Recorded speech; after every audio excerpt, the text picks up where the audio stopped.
Si vous êtes primo-accédant, cette vidéo va certainement vous intéresser.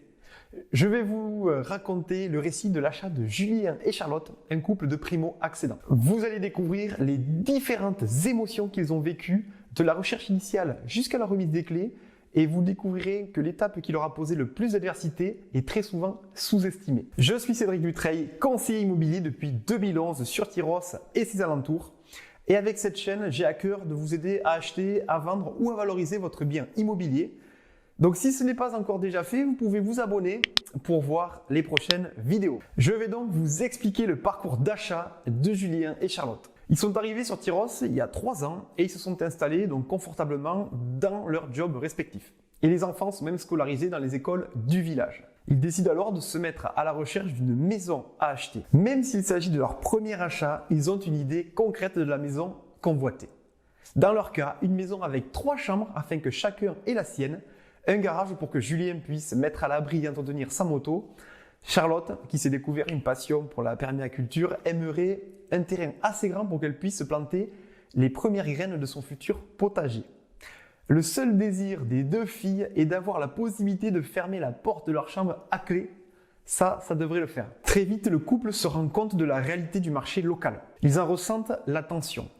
Il y a peu de maisons à vendre et lorsqu'une d'entre elles est sur le marché dans leur prix, ils n'ont quelquefois même pas le temps de la visiter qu'elle est déjà vendue. Rageant au début, ça devient très frustrant plus les échecs se reproduisent. Et c'est dans ce contexte qu'ils m'ont contacté. Ils souhaitaient visiter une maison qu'ils ont vue sur le Bon Coin et dont j'étais chargé de vendre. Bien que la maison fût vendue, ils ont pris le temps de m'expliquer leurs recherches et après une dizaine de minutes à essayer de les comprendre, je leur présente une maison qui pourrait coller.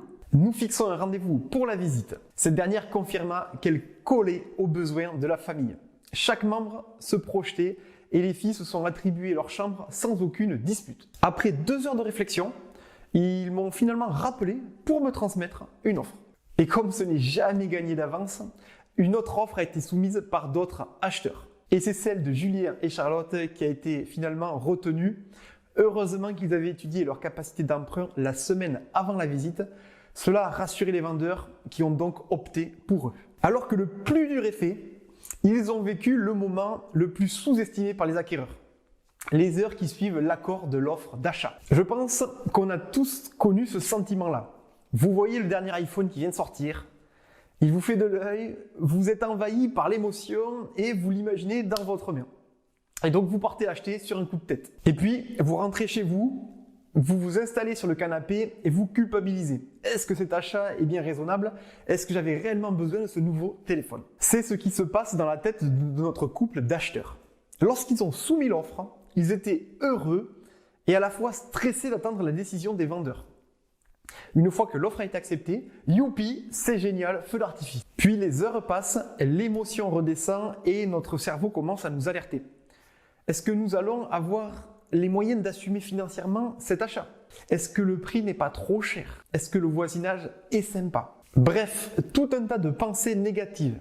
Et c'est normal, notre cerveau, la partie reptilienne comme le disent les experts, nous alerte en permanence sur les dangers qui sont présents autour de nous. Ce comportement étant normal et fréquent, je prends le soin d'appeler dès le lendemain Julien et Charlotte. Apparemment, la nuit porterait conseil. C'est à ce moment-là qu'ils me communiquent leur indécision. Ils sont en plein doute et ils se sont posés 1000 questions.